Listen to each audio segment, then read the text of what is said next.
Hello students, welcome to my channel Mohammad Amir university GRF. मेरा नाम मोहम्मद आमिर है।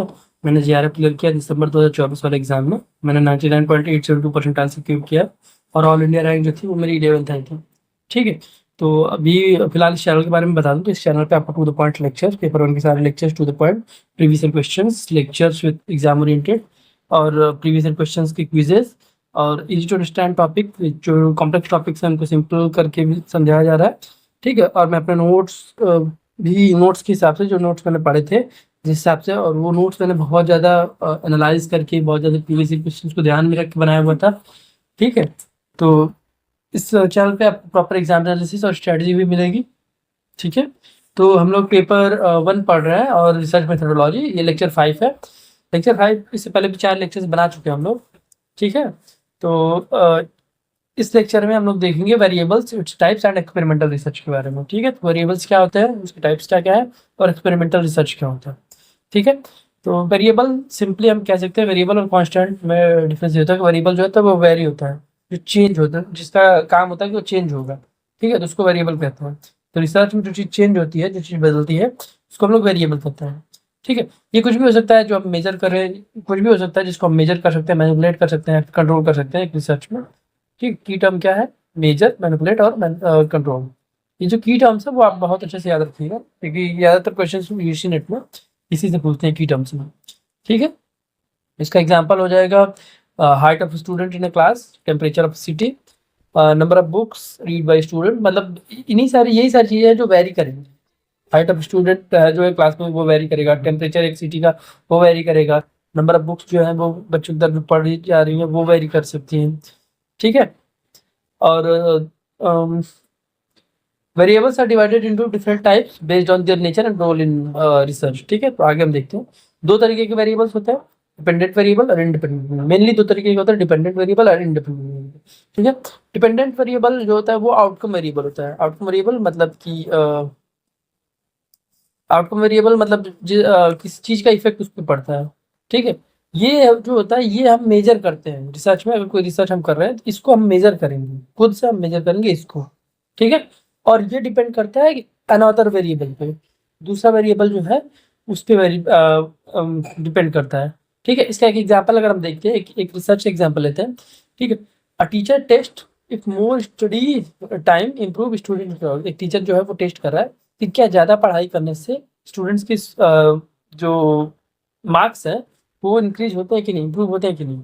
ठीक है, तो स्टूडेंट जो स्कोर है कि डिपेंड इफेक्ट किस पे पड़ रहा है, ज़्यादा पढ़ाई जो है वो वेरी कर रहा है। स्टूडेंट का स्कोर जो है वो भी वेरी तो वो भी करेगा, मतलब जो इफेक्ट किस पे पड़ेगा, पढ़ाई पे, स्कोर्स पे। आउटकम क्या है, अगर मान लीजिए देखा जाए, रिसर्च देखा जाए, स्टडी टाइम जो हो गया वो इंडिपेंडेंट वेरिएबल है, इसका इफेक्ट किस पे पड़ेगा, स्कोर्स पे। तो ये डिपेंडेंट वेरिएबल हो गया क्योंकि इस पे इफेक्ट पड़ रहा है इंडिपेंडेंट वेरिएबल का। इंडिपेंडेंट वेरिएबल अभी हम आगे देख लेते हैं। ठीक है, तो इंडिपेंडेंट वेरिएबल जो होता है, ये वेरिएबल होता है जिसको हम चेंज कर सकते हैं या फिर मैनिपुलेट कर सकते हैं। जैसे जो, या फिर जो चेंज होगा या फिर जो मैनिपुलेट होगा, जिसको हम कर सकते हैं। स्टडी टाइम जो है बच्चों का, स्टडी टाइम वो चेंज किया जा सकता है, मैनिपुलेट किया जा सकता है कि नहीं। स्कोर्स तो वो तो आएगा ही। ठीक है, ये अफेक्ट करेगा डिपेंडेंट वेरिएबल, मतलब स्टडी टाइम जो है वही तो अफेक्ट करेगा ना इंडिपेंडेंट वेरी इसको, स्कोर्स को, मार्क्स को। अगर स्टडी टाइम को बढ़ाया जाएगा तो मार्क्स बढ़ेगा, जनरली देखा जाए तो मार्क्स बढ़ेंगे। स्टडी टाइम को बढ़ाया जाएगा तो क्या बढ़ेगा, स्कोर्स, मार्क्स। ठीक है, तो इफेक्ट इंडिपेंडेंट हुआ स्टडी टाइम, इसका इफेक्ट किस पे पड़ेगा, यही मैनिपुलेट हो सकता है, स्टडी टाइम ही, इसको चेंज किया जा सकता है। ठीक है, उसके बाद देखते हैं हम लोग टाइप्स ऑफ वेरिएबल। तो कंटिन्यूस वेरिएबल जो होता है, ये एक तो कोई भी वैल्यू है, कोई भी वैल्यू अगर हम ले सकते हैं वेरिएबल, बस उसमें अगर डेसिमल्स भी इंक्लूड हो रहा है तो कंटिन्यूस वेरिएबल है।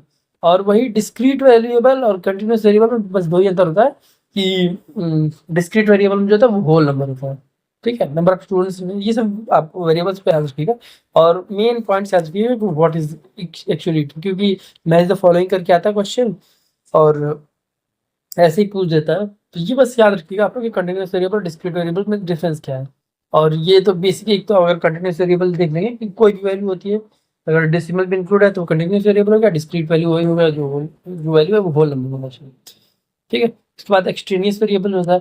एक्सट्रेनियस वेरिएबल जो होता है वो अनवांटेड वेरिएबल्स होता है जो अफेक्ट कर सकता है डिपेंडेंट वेरिएबल को। ठीक है, अ, ये जो है रिसर्च को अनक्लियर भी बना सकता है एक्सट्रेनियस वेरिएबल। एक्सट्रेनियस वेरिएबल मतलब कि वो वेरिएबल जो अनवांटेड है, जिसकी जरूरत है नहीं लेकिन फिर भी वो आ रहा है। ठीक है, ये भी दो तरीके का होता है, कंफाउंडिंग और आर्टिफैक्ट। ठीक है, ये वो होता है, कंफाउंडिंग वेरिएबल ये होता है जिसको कंट्रोल करना था लेकिन वो चेंज हो गया। ठीक है, इसका एग्जांपल हम देख लेते हैं। अगर एक टीचर जो है वो एक ग्रुप के स्टूडेंट को मॉर्निंग क्लास में और दूसरे को इवनिंग क्लास में दे रहा है, ठीक है, ताकि टेस्ट कर सके टेक्निक को, लेकिन जो टाइम ऑफ द डे है वो इन्फ्लुएंस कर रहा है परफॉर्मेंस को, है ना, कंफाउंडिंग वेरिएबल। ठीक है, उसके बाद आता है आर्टिफैक्ट वेरिएबल। ये होता है कि this should have been change but were kept constant by mistake. इसको चेंज होना था लेकिन बाय मिस्टेक इसको कांस्टेंट रख दिया गया। ठीक है, इसका एग्जांपल हो जाएगा कि एक नई मेडिसिन जो है वो यंग एडल्ट पे करना था, ठीक, ओल्डर पीपल पे नहीं। अगर कोई एक नई मेडिसिन है वो सिर्फ यंग एडल्ट पे किया गया, ओल्डर पीपल पे नहीं, तो अब ये तो रिजल्ट जो है, अब ये तो रिजल्ट अप्लाई ही नहीं होगा सब पे। ठीक है, उसके बाद आता है कंट्रोल वेरिएबल। कंट्रोल वेरिएबल जो होता है, इसको कांस्टेंट रखना होता है ताकि फेयर एक्सपेरिमेंट किया जा सके। कंट्रोल वेरिएबल वही जिसको कांस्टेंट रखा जाए ताकि फेयर एक्सपेरिमेंट हो सके।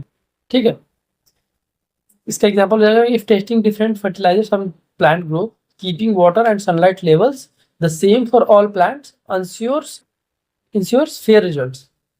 अगर हम टेस्ट कर रहे हैं डिफरेंट फर्टिलाइजर्स को अगर प्लांट ग्रोथ पे, ठीक है, मतलब कंट्रोल वेरिएबल मतलब वेरिएबल्स को कंट्रोल में रखना। उसके बाद control in research to ensure accurate research the effect of extraneous variables must be minimize. ठीक है, तो वही है रिसर्च में मस्ट एक्सट्रेनियस वेरिएबल को सब मिनिमाइज ही रखना पड़ेगा। ठीक है, अगर वो मिनिमाइज रखेंगे तभी हम कंट्रोल कर सकते हैं। और इसके बाद आता है एक्सपेरिमेंटल एंड कंट्रोल ग्रुप। तो एक्सपेरिमेंटल ग्रुप में होता है जो ग्रुप है जिसको ट्रीटमेंट दिया जा रहा है, चेंज किया जा रहा है जिसमें। और कंट्रोल ग्रुप वो है जो कि नॉर्मल कंडीशन में रखा जा रहा है। एक्सपेरिमेंटल ग्रुप जिसपे एक्सपेरिमेंट्स हो रहा है, कंट्रोल ग्रुप जिसको नॉर्मल रखा गया है। ठीक है, तो मान लो इसका एग्जांपल ले लेते हैं कि scientist tested a new medicine. थोड़ा सा कॉम्प्लेक्स है चीज़ें बट 2-3 बार समझने पे आ जाएगी चीज़ें।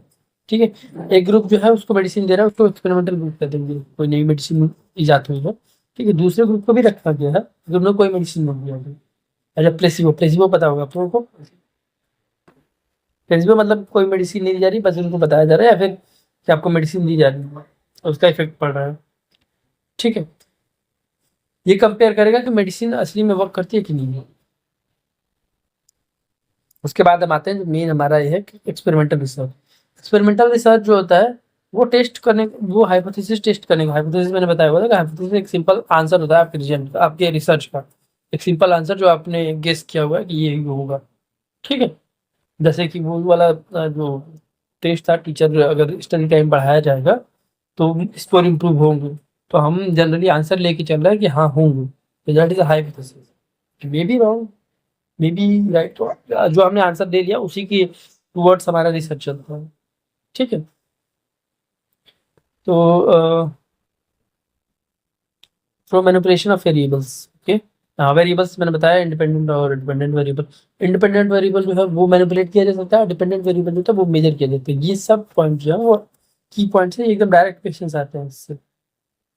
मेजर, मैनिपुलेटेड, एक एक नंबर, एक एक क्वेश्चन जो है 2-2 नंबर के एकदम डायरेक्ट आते हैं। तो ये सब बहुत अच्छे से याद रखिएगा आपको। ठीक है, और कैरेक्टरिस्टिक्स एक्सपेरिमेंटल रिसर्च में होता है कंट्रोल, मैनिपुलेशन, ऑब्जर्वेशन। ठीक है, कंट्रोल करना है किसको, एक्सटर्नल फैक्टर्स को, जो कि एक्सट्रेनियस वेरिएबल्स को कंट्रोल करना है ताकि इफेक्ट ना हो रिजल्ट में। मैनिपुलेट करना है डिपेंडेंट वेरिएबल को ताकि देखा जा सके और डिपेंडेंट वेरिएबल में क्या हो रहा है। ठीक है, स्टडी टाइम जो है बच्चों का वो कभी बढ़ा के देख लिया, स्कोर्स बढ़ रहे हैं कि नहीं बढ़ रहे हैं, कम करके देख लिया स्कोर्स बढ़ रहे हैं कि नहीं बढ़ रहे हैं। ठीक है, और ऑब्जर्वेशन ये हो गया डायरेक्ट, जो डिपेंडेंट वेरिएबल है उसमें इफेक्ट देखना कि स्कोर्स बढ़ रहे हैं कि नहीं बढ़ रहे हैं। ठीक है, उसको ऑब्जर्वेशन कहते हैं। दो तरीके के ग्रुप्स होते हैं, कंट्रोल ग्रुप्स और एक्सपेरिमेंटल ग्रुप्स, ये जो मैंने बताया था, ड्रग वाला एग्जांपल दिया था। ठीक है, तो यहाँ पे खत्म होता है। ये जो की पॉइंट्स हैं, की पॉइंट्स मैंने बताया, manipulate, measured, placebo, experimental group, ये सब जो है ये आपको बहुत अच्छे से याद रखिएगा एग्जाम्पल के साथ। ठीक है, और तो यहाँ पे ये भी खत्म होता है। इस वीडियो को लाइक करिए, चैनल को सब्सक्राइब करिए।